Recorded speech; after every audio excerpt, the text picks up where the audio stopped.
Hi, in today's video, I'll show you how to download free ringtones on your Android phone. First, open the Google Play Store on your Android phone. Next, search for a trusted free ringtone app and choose one with good ratings and positive reviews.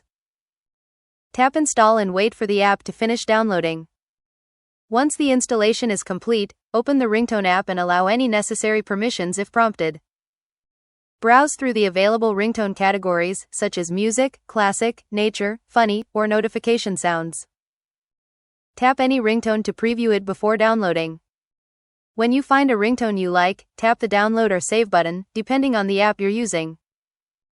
After the download is complete, you can set it as your phone ringtone, notification sound, or alarm tone directly from the app if the option is available.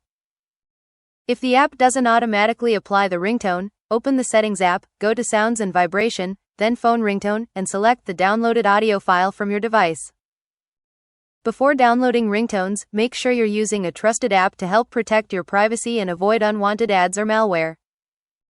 That's all. You've successfully downloaded free ringtones on your Android phone.